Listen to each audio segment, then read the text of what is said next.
नमस्कार, आप देख रहे हैं महाबहस और आपके साथ मैं हूं अजय वत्स। तो 2022 में विधानसभा चुनाव होना है उत्तर प्रदेश में और उसके पहले अब तक का सबसे बड़ा उलटफेर आज हो गया है। कांग्रेस का एकमात्र उत्तर प्रदेश में अब तक का सबसे बड़ा चेहरा कह लीजिए बीजेपी का दामन थाम चुके हैं। जितिन प्रसाद ने बीजेपी को ज्वाइन आज कर लिया है। वो ब्राह्मण की राजनीति जो पिछले दिनों जिसकी शुरुआत हुई थी, सभी परशुराम की मूर्ति बनाने चल पड़े थे करीब करीब सभी दल, तो आज उसमें क्या सबसे बड़ी बाजी मार ली है बीजेपी ने। लेकिन इसी के साथ सवाल यह भी कि क्या राहुल के 4 सबसे करीबी चौकड़ी में से 2 तो निकल गए, 2 कब निकलेंगे और फिर इसके बाद बचेगी क्या पार्टी सिर्फ परिवार की, जैसा अदिति सिंह कह रही हैं रायबरेली की विधायक। आज महाबहस इन्हीं सवालों पर।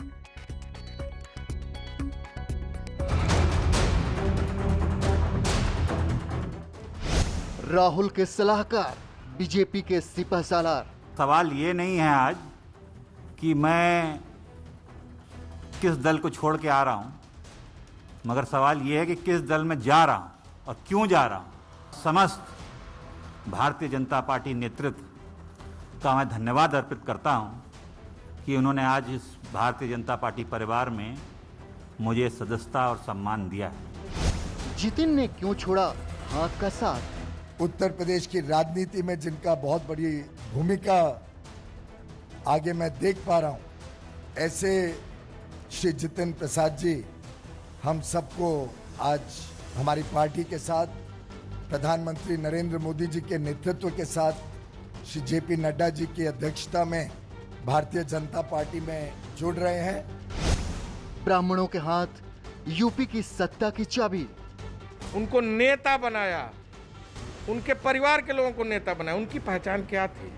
उन्होंने पार्टी के साथ विश्वासघात किया है, पीठ में छुरा घोंपा है। बीजेपी का ब्राह्मण अस्त्र। इनको मंथन करना चाहिए, क्यों हमारे इतने अच्छे अच्छे नेता हमको छोड़ के जा रहे हैं, क्या कमियां आ रही हैं संगठन में, प्रदेश में, कि जो हम इतने अच्छे अच्छे नेता खोते जा रहे हैं अपने पार्टी फोल्ड से। कौन कहां जा रहा है, कौन कहां आ रहा है, उत्तर प्रदेश की जनता को ना इससे मतलब है, ना उत्तर प्रदेश की जनता को इसकी चिंता है। और उत्तर प्रदेश की सरकार को अपने उत्तर प्रदेश के लोगों की चिंता नहीं है। वो 2022 के चुनाव की चिंता कर रही है। ये उत्तर प्रदेश की जनता के लिए चिंता की बात है। आज महाबहस इसी पर। और आज की ये बहस क्यों है ये भी समझ लीजिए। कांग्रेस के दिग्गज नेता जितिन प्रसाद बीजेपी में शामिल हुए हैं। कांग्रेस को बताया है व्यक्ति विशेष की पार्टी, बोला इस लायक नहीं बचे इस पार्टी में रहते हुए कि किसी की भी मदद कर पाएं। कांग्रेस ने कहा जितिन ने पार्टी से धोखा किया है। बीजेपी का ब्राह्मण कार्ड क्या जितिन का आना साबित होगा, और यही मकसद है। ये तमाम वो सवाल हैं जिस पर हम आज लेंगे जवाब। और मेरे साथ जुड़े हुए हैं आलोक अवस्थी बीजेपी के प्रवक्ता, अनिल भारद्वाज वरिष्ठ पत्रकार, डॉक्टर अजय उपाध्याय प्रवक्ता कांग्रेस के, अभिषेक सोम नेता हैं समाजवादी पार्टी के, और प्रमोद कृष्णम साहब नेता बीजेपी के मेरे साथ जुड़े हुए हैं। और साथ ही क्या अदिति भी मेरे साथ जुड़ रही हैं, देखना होगा। लेकिन सबसे पहले प्रमोद कृष्णम जी, आपसे मेरा सवाल है कि अब तो पार्टी परिवार भर की रह गई है, किसी और के लिए कोई जगह नहीं है यहां पर। आप कब तक हैं कांग्रेस में? प्रमोद कृष्णम जी।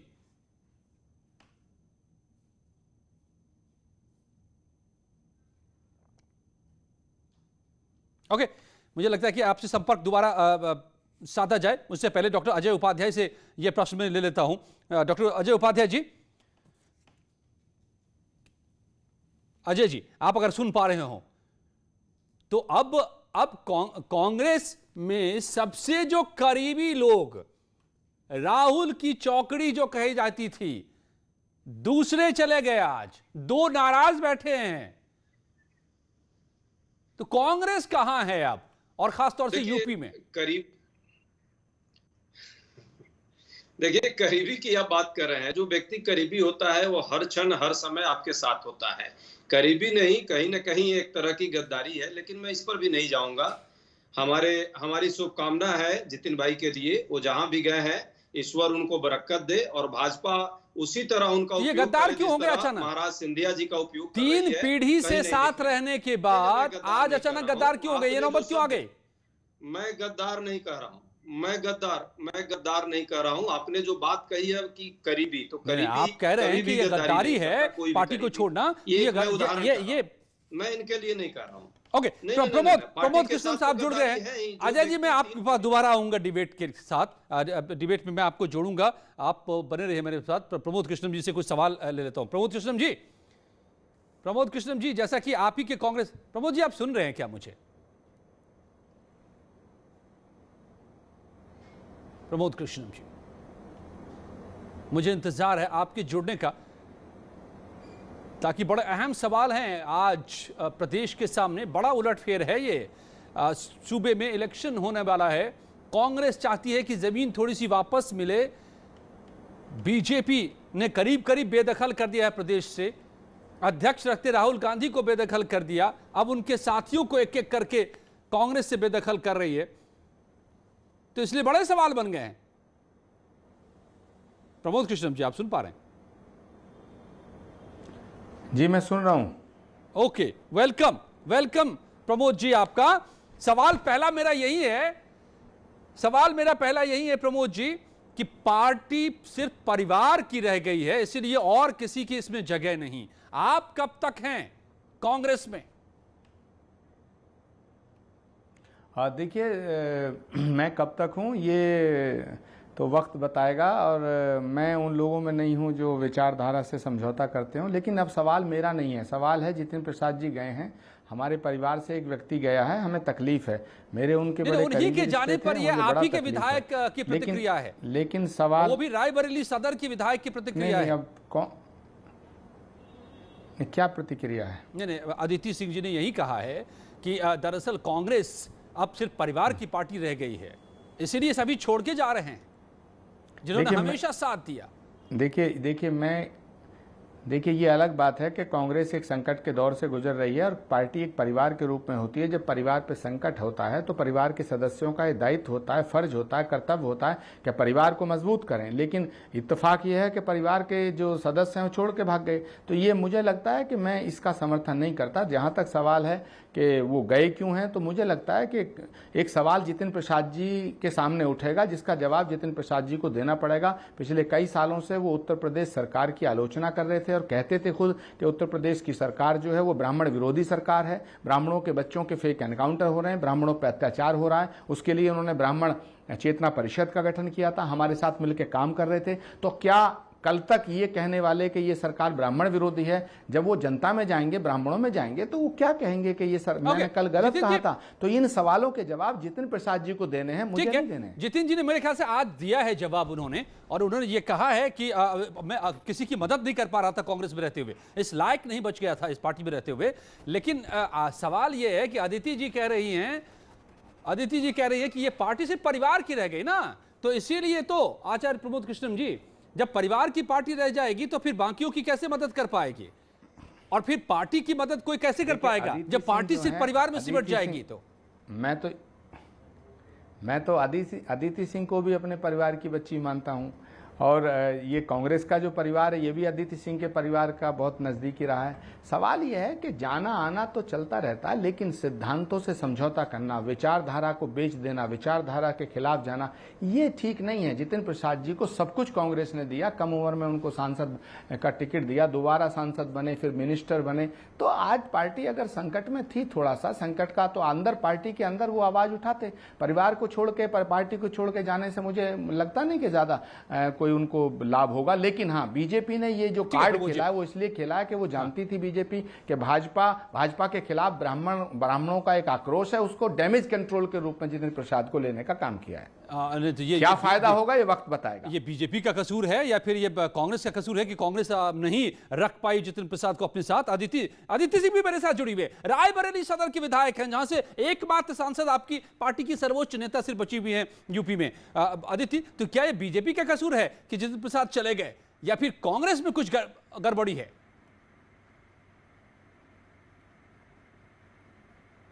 नहीं, देखिए, सबसे पहले ये उनका पर्सनल डिसीजन है कि वो क्यों छोड़ के गए, क्या उनकी ऐसी मजबूरियां थी, परेशानियां थी।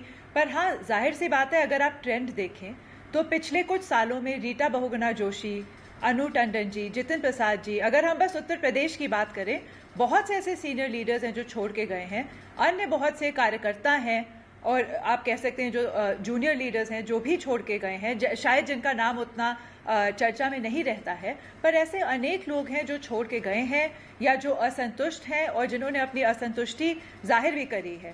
तो कहीं ना कहीं पार्टी को, हाईकमान को इस पे मंथन करना पड़ेगा कि क्यों हमारे इतने वरिष्ठ नेता, इतने पॉपुलर फेसेस, अगर हम जितिन प्रसाद जी की बात करें, वो एक साफ छवि के युवा नेता है, उनका कांग्रेस पार्टी का फोल्ड छोड़ के जाना बहुत ही बड़ा नुकसान है कांग्रेस पार्टी के लिए। और जो लोग उनको अवसरवादी कह रहे हैं या कह रहे हैं कि बस क्योंकि वो थोड़ा बुरा टाइम क्या चल रहा है कांग्रेस का, वो छोड़ के चले गए, मैं आपको बता दूं भाजपा की सरकार तो 2014 से आई हुई है ना, केंद्र में, यूपी में 2017 से। अगर वो बस अवसरवाद कर रहे होते या बस अवसरवादी होते तो वो बहुत पहले चले गए होते। 2019 में प्रमोद जी जवाब देना चाहते हैं जब लोकसभा का चुनाव हो रहे थे। जी प्रमोद जी, अरे सबके सब चले गए। सवाल इस बात का है, सवाल नहीं, ऐसा कुछ नहीं है। राजनीतिक दलों को संकट का सामना करना पड़ता है और जितिन प्रसाद जी की कार्यक्षमता पर, जितिन प्रसाद जी के परिवार पर कोई प्रश्न चिन्ह नहीं है। मैं आज भी कहता हूं कि उनके परिवार से मेरे आज भी उतने ही निकट के संबंध हैं। सवाल इस बात का है कि अगर आपको कोई शिकायत थी, हो सकता है कि पार्टी के अंदर बहुत सी शिकायतें होती हैं तो पार्टी के फोरम पे कहा जा सकता है। जितिन प्रसाद जी तो राहुल गांधी जी के, प्रियंका गांधी के डायरेक्ट टच में थे, उनके परिवार से बड़े करीबी रिश्ते थे, अभी वेस्ट बंगाल के प्रभारी रहे। जहाँ तक भाजपा का सवाल है, वेस्ट बंगाल में टीएमसी को तोड़ के बहुत से नेताओं को ज्वाइन कराया, लेकिन बंगाल में बीजेपी को सफलता नहीं मिली। तो मैं ये कहना चाहता हूं कि उत्तर प्रदेश में महाभारत सच चुका है, कुरुक्षेत्र सच चुका है, चक्रव्यूह की रचना हो चुकी है। अब जो चक्रव्यूह तोड़ना जानता होगा वो अर्जुन कहलाएगा और जो चक्रव्यूह के भीतर फंस करके जो मारा जाएगा वो अभिमन्यु कहलाएगा। ये तो वक्त बताएगा। सबको मेरी शुभकामनाएं। नहीं, आचार्य प्रमोद सिंह आपको जाना है, लेकिन इस बात के साथ में कि पार्टी बची है कि नहीं, यही अगर सवाल किसी के सामने आ जाए तो फिर वो शिकायत कहां बची रह जाती है। अदिति तो ये कह रही हैं, ये बड़ा सवाल है। डॉक्टर अजय उपाध्याय, मैं आपको लाता हूं।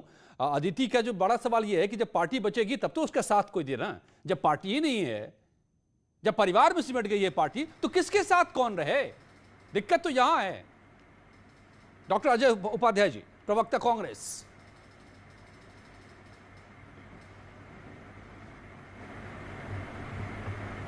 Doctor Ajay, are you there? आप हैं क्या जुड़े हुए मेरे साथ? ओके, चलिए आलोक अवस्थी जी को मैं लाता हूं बीजेपी से।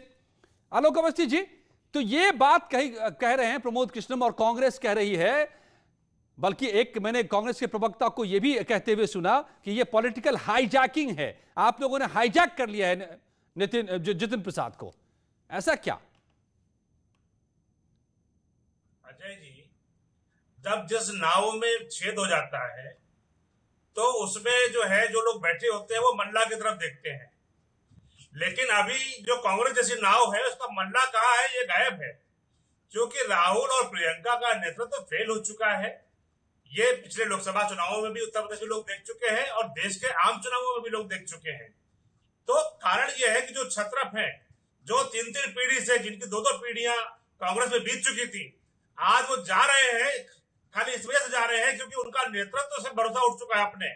उनको नरेंद्र मोदी जी के रूप में अपना एक नेतृत्व दिखता है जो देश के और राष्ट्रवाद की जो अलग जगह आ रहा है। उन्हें मालूम है कि हम नरेंद्र मोदी जी के साथ जुड़ करके हम काम कर सकते हैं, क्योंकि राहुल गांधी की क्या उपलब्धियां हैं आज तक किसी को नहीं पता है। राहुल गांधी क्या कितना योग्य है, श्रीमती प्रियंका वाड्रा के अंदर क्या योग्यता है। लेकिन आलोक अवस्थी जी, राहुल गांधी की जो भी उपलब्धियां रहे हो, ये तो आप चुनाव में उनसे पूछ लीजिएगा, लेकिन अभी तो कह गए प्रमोद कृष्णम साफ और सीधे ये आरोप बीजेपी के ऊपर में लगा दिया कि जो जितिन प्रसाद कल तक आपको कह रहे थे ब्राह्मण विरोधी, आज आपने उनको अपना चेहरा बना लिया ब्राह्मणों का। ये कैसे पचेगा? अजय जी, नरेंद्र मोदी जी सर्वमान्य नेता है, हर दल के, हर जाति वर्ग के। हमने कभी भी जातियों में बांट करके नहीं देखा। हमारे लिए ब्राह्मण भी उतना सम्मानित है जितनी अन्य जाति सम्मानित है। पार्टी के अंदर हमेशा जो है कैडर बेस्ड पार्टी रही है, हमेशा जो है राष्ट्रवाद को उसने आधार बनाया है, हमारे नेता को अपना आधार बनाया है। मैं तो कहता हूँ श्रीमती सोनिया गांधी जी आज अगर रायबरेली में जीत रही हैं तो वो आदित्य सिंह जी के परिवार की वजह से जीत रही हैं। जिन्होंने कई वर्षों तक जो है एक ढाल की तरीके से जो है कांग्रेस में खड़ी रही है। अगर वहां की स्वयं जो उनकी विधायिका है, उनका परिवार शुरू से सोनिया गांधी जी को जिताता रहा है, तो आज क्या कारण है कि जो है सवाल उनके परिवार से उठ रहा है कि क्यों नेतृत्व संभाल नहीं पा रहा अपने दल को? ओके, डॉक्टर अजय अग्रवाल इसका जवाब देंगे और फिर जरा अदिति से भी मैं पूछूंगा, समझूंगा कि आखिर ये नौबत अगर आई है और वो कह रही है कि पार्टी परिवार में सिमट गई है तो क्यों? डॉक्टर अजय अग्रवाल उपाध्याय। अभिषेक सोम, आप लोग भी परशुराम की मूर्ति बना रहे थे, लेकिन अब तो बीजेपी बाजी मार गई। देखिए अजय जी, ये स्पष्ट हो चुका है कि उत्तर प्रदेश का जो ब्राह्मण है, देश का ब्राह्मण है, कहीं ना कहीं भारतीय जनता पार्टी से नाराज था। उसका ये डैमेज कंट्रोल है कि जितिन प्रसाद को किस लालच के वशीभूत या क्या किस दबाव में उन्होंने इनको पार्टी। तो कार्ड तो आप लोग भी खेल रहे थे ना अभिषेक सोम, परशुराम की मूर्ति तो आप लोग भी बना रहे थे ना, तो खेल सभी खेल रहे थे। ब्राह्मण कार्ड बीजेपी आज बाजी मार गई। देखिए ऐसा ये कोई बाजी नहीं है, कहीं ना कहीं भाजपा कमजोर है, इसलिए उनको जितिन प्रसाद की जरूरत पड़ी है। हम लोग तो समाजवादी लोग हैं, सभी धर्मों का सम्मान करते हैं, सभी विचारधाराओं को मानने वाले लोग हैं। तो केवल एक हम लोग केवल ब्राह्मण ही नहीं, जिस भी समाज के साथ अगर दुर्व्यवहार होगा या अत्याचार होगा, हम उसके साथ खड़े हुए हैं। और ये भाजपा की तोड़फोड़ नीति है, पहले मध्य प्रदेश में थी, फिर राजस्थान में, अब उत्तर प्रदेश में। तो कहीं ना कहीं ये भाजपा कमजोर हो चुकी है, जनता के बीच इनके कोई मुद्दे नहीं है और इसीलिए इसका ये डैमेज कंट्रोल कर रही है। और जनता इनको 2022 के चुनाव में जवाब दे। कांग्रेस की नेता यहां पर बैठी हुई है अदिति सिंह, वो खुद इसके उलट कह रहे हैं कि दरअसल कमजोर कांग्रेस हो गई है, इसलिए ये नेता जा रहे हैं। अदिति सिंह, एक बार मैं आपसे इस बात को समझना चाहूंगा कि ये क्या है, कांग्रेस की वो कौन सी हालत है, कौन सी ये तस्वीर है कि सारे एक एक करके छोड़ते जा रहे हैं?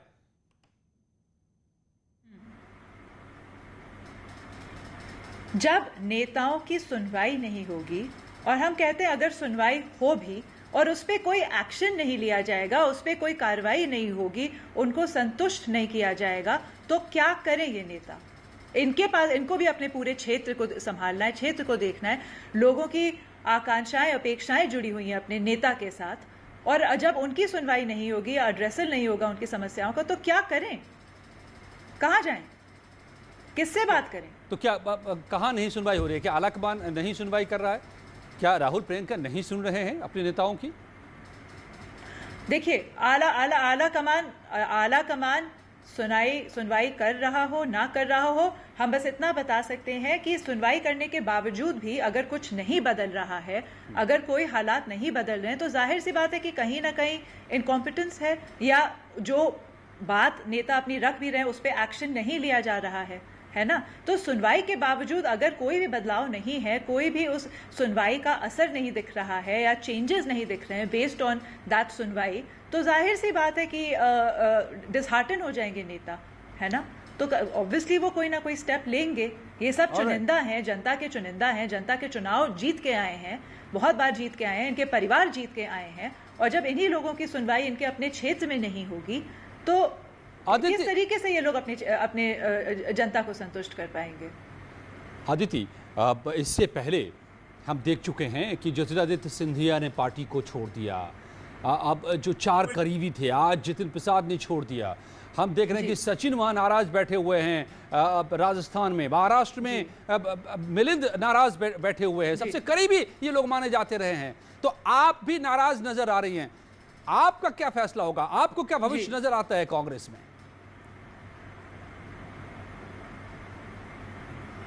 नहीं, देखिए, अगर चीज़ें ऐसे ही चलती रहीं और चीज़ें बदली नहीं, तो जाहिर सी बात है कि और ज़्यादा परेशानी में आएगी कांग्रेस पार्टी। ख़ास तौर से जहां मैं राजनीति करती हूं, उत्तर प्रदेश में, यहाँ वाकई बहुत बुरा हाल है। बहुत मंथन की ज़रूरत है पार्टी को कि यहाँ उनको क्या रणनीति अपनानी है, कैसे अपने नेताओं को संतुष्ट करना है और कैसे बाकी नए नेताओं को कैसे आपको उभारना है। ये पार्टी को मंथन करने की ज़रूरत है। ये सोच विचार की बात है कि कैसे पार्टी को यहाँ मजबूती दें, क्योंकि 403 सीटों के हाउस में आज की तारीख में कुल 7 विधायक हैं आपके। जाहिर सी बात है कि ये बहुत चिंताजनक बात है। उत्तर प्रदेश में एकलौती आपकी लोकसभा सीट निकली है, तो बहुत ज़्यादा मंथन की, इंट्रोस्पेक्शन की ज़रूरत है इस समय, खास तौर से उत्तर प्रदेश में। ये किसी से छुपा हुआ नहीं है, बिल्कुल, ये सबके सामने है, रिजल्ट सबके सामने है जो कांग्रेस पार्टी के निकल के आ रहे हैं कुछ सालों में। आदिति, आप काफ़ी अहम बातें कर रही हैं कांग्रेस के बारे में। Results don't lie, numbers don't lie. Absolutely. तो मैं आपसे समझना ये भी चाहूँगा कि क्या गलत कह रही हूँ? राइट, क्या आपको मैं आपके पास दोबारा लौटता हूँ कुछ ही पलों में, आप बने रहे हमारे साथ अदिति आपसे, और अब मैं समझूंगा कि क्या आप देखते हैं जितिन प्रसाद का करियर बीजेपी में, और क्या कांग्रेस के लिए अगर उम्मीद बची है कोई तो कुछ है या नहीं, ये भी मैं समझूंगा। बट अनिल भारद्वाज जी को मैं लाता हूं। सॉरी अनिल जी, मैं आपको बहुत देर से ला रहा हूं, आप देख रहे होंगे सीक्वेंसेस को। आपको क्या लगता है, ये कांग्रेस की कमजोरी है कि जितिन प्रसाद गए हैं, या बीजेपी ने हाईजैक कर लिया है? कितना बड़ा उलटफेर है ये ब्राह्मण कार्ड को देखते हुए? देखिए, ये सही बात है कि ब्राह्मण कार्ड बीजेपी ने खेला है, और सबसे बड़ी बात ये है कि इससे भाजपा को कितना ज्यादा फायदा होगा, ये तो बाद की बात है।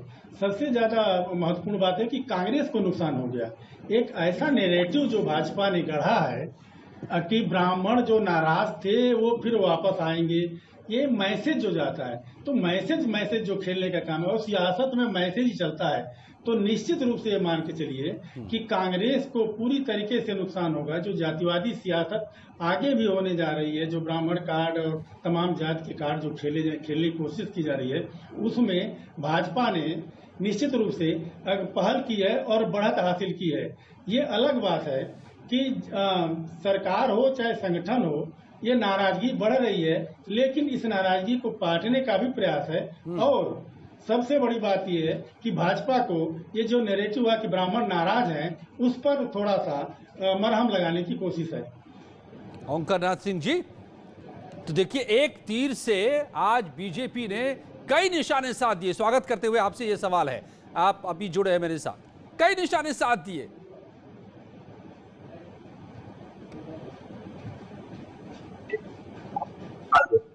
जी ओंकार जी, आपकी आवाज आ रही है, बताइए। यहाँ पे मैं आपको बता दूं, जितिन प्रसाद जी के जाने से हम लोग दुखी हैं।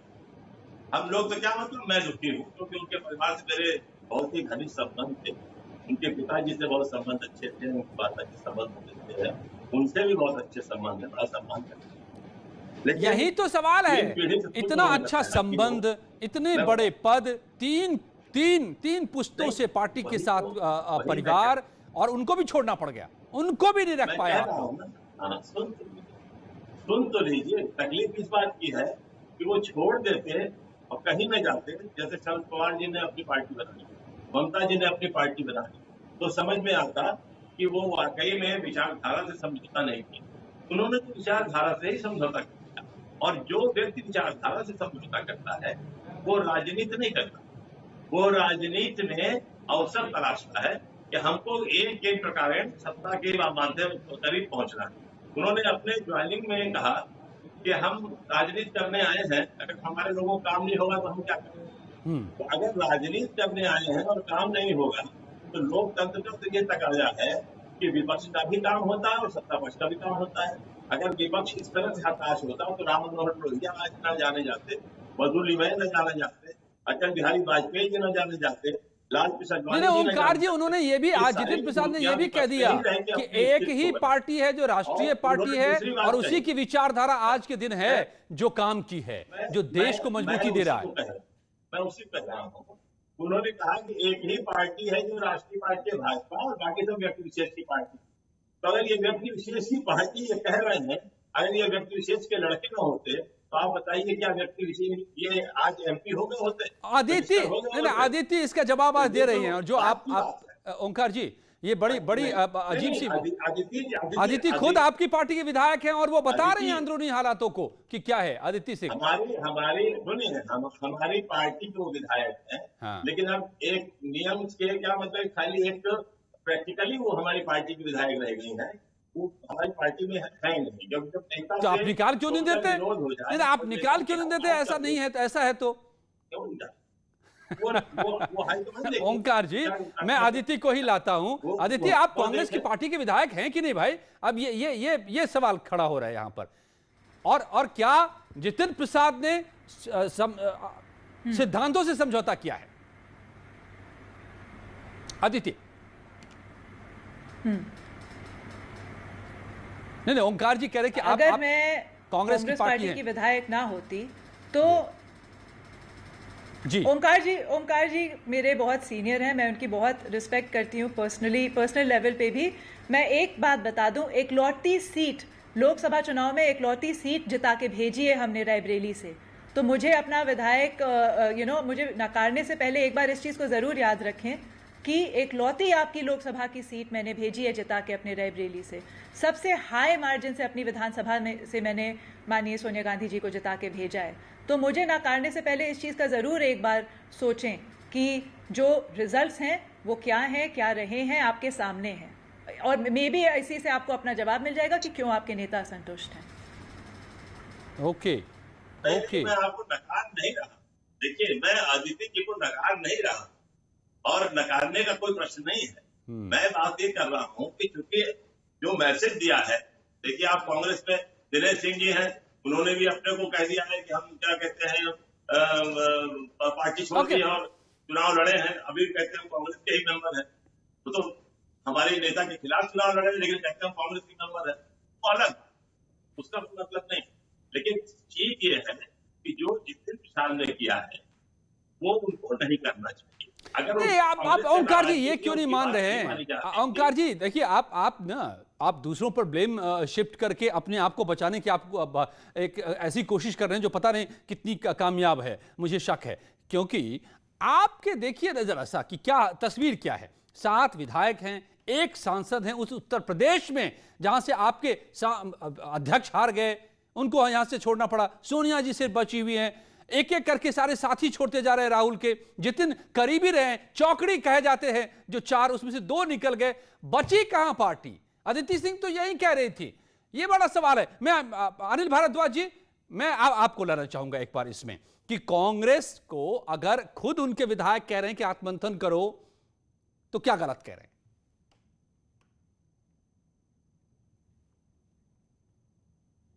जरूरत नहीं पड़ती है, तो भीतर ही मौजूद है। जिस तरीके से आप देखिए, विधायक जो फील्ड में जाएगा, जो नेता या जो मैदान में रहेगा, जो मैदान में रहेगा, जो आलोक जी, मैं आ रहा हूं आपकी के पास आ रहा हूं। अब इसके बाद बात करनी उसकी समस्या है, अगर उसकी सुनवाई नहीं होगी तो इससे बड़ी मैं कहता हूँ कि राजनीति में गलत बात कोई नहीं होगी। और निश्चित रूप से इसीलिए लोग मुंह मोड़ रहे हैं। देखिए, ऐसा नहीं है, एक बहुत बड़ा मैसेज गया है जितिन प्रसाद के जाने से। एक आप जब तमाम लोग कह जा रहे हैं कि चुनाव हार गए, चुनाव नहीं जीत रहे हैं, लेकिन उनकी 3 पीढ़ियों से जो मैसेज है वो जा रहा है कि भाजपा ने एक ऐसा कार्ड खेला है कि जो कहा जा रहा है कि उत्तर प्रदेश में ब्राह्मण नाराज हैं।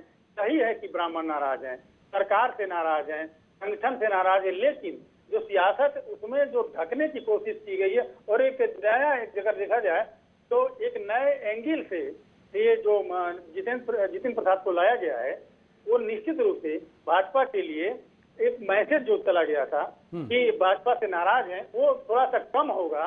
और कांग्रेस के लिए सबसे बड़ा देखिए, 31 साल लगभग हो गए, ये कहाँ है उसको खुद मंथन करना पड़ेगा बार बार। जितिन प्रसाद जैसे नामी व्यक्ति को अध्यक्ष न बना करके जिस व्यक्ति को बनाया गया कांग्रेस में, आज कितने लोग जानते हैं उनको। मैं ये नहीं कह रहा कोई छोटे कोई बड़े नेता हैं, लेकिन लल्लू यानी अजय कुमार लल्लू को कितने लोग जानते हैं, कितने लोग मानते हैं। एक कद होना चाहिए जो प्रदेश अध्यक्ष होना चाहिए, वो है नहीं। निश्चित रूप से कद का भी फायदा मिलता है सियासत में, सिर्फ आंकड़ों से नहीं फायदा मिलता है। और मैं बता दूं कि अगला जो 2022 के चुनाव है उसमें ये मान लीजिए कि कानून व्यवस्था कोई मुद्दा नहीं रहेगा, सिर्फ कोरोना है और इसके बाद जातिवादी सियासत होगी, इसके अलावा कुछ नहीं होगा। जो भी इस पे पहल करेगा जो वही बाजी मारेगा। हाँ, और उसी का ये ताना बाना है आलोक अवस्थी जी।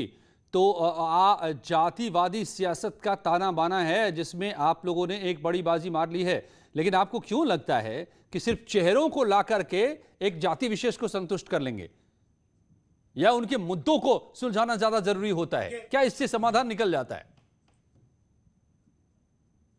देखिए अजय जी, कभी भी राजनीति में जातियों का प्रतिनिधित्व जो है उनके स्वयं के जो उसका स्टेटस होता है, जो नेता जो आते हैं उनके आधार पर चलता है, वो किस जाति के उस पर नहीं चलता। मैं भी ब्राह्मण हूँ, ब्राह्मण समाज से मैं आता हूँ। आप कह रहे हैं नाराज है, मैं तो कहीं से नाराज नहीं हूँ।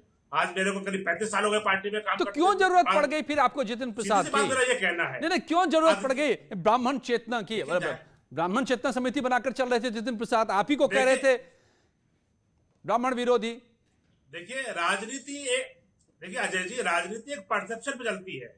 कांग्रेस का इससे भांडा फूटता है कि कैसे उनके 3-3 पीढ़ियों के नेता आज उनको छोड़ के जा रहे हैं। ये एक मैसेज डिलीवर होता है। जितेंद्र प्रसाद उतना महत्वपूर्ण नहीं है। महत्वपूर्ण यह है कि कांग्रेस का एक बड़ा नेता जो 3 पुश्तों से काम कर रहा था पार्टी के अंदर, आज छोड़ के गया। मैसेज ये डिलीवर हुआ है।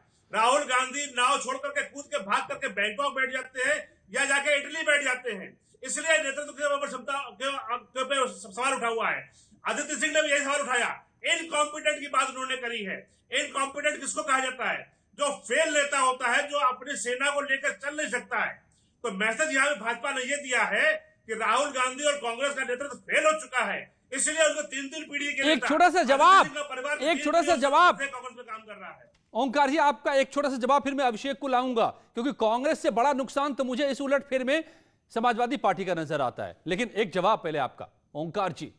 इनकॉम्पिटेंट ऐसे नेता ही नहीं है अब कांग्रेस के पास जो इनको बांध कर रख सके सभी को। मेरी समझ में नहीं आ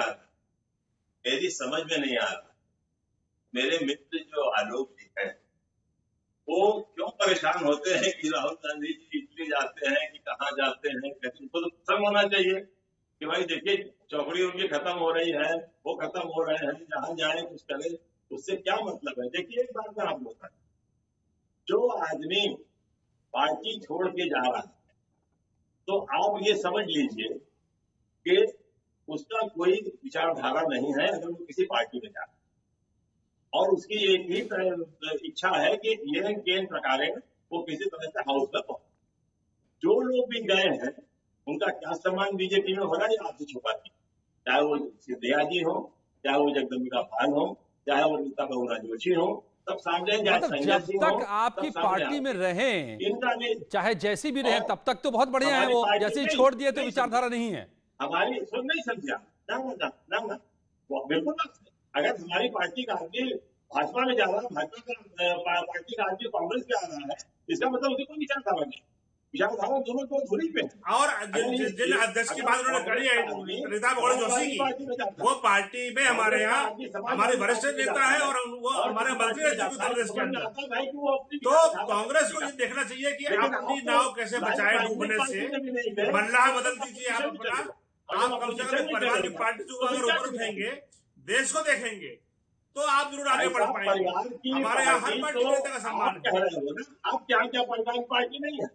अगर ये एक प्रतिष्ठित परिवार के लड़के न होते, बिल्कुल नहीं है।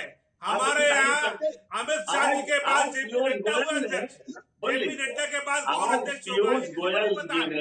कांग्रेस के अंदर हमको पता है कि सोनिया गांधी पद छोड़ेंगे तो राहुल गांधी लग जाएंगे, राहुल गांधी पद छोड़ेंगे तो प्रियंका वाड्रा लग जाएंगे उसको।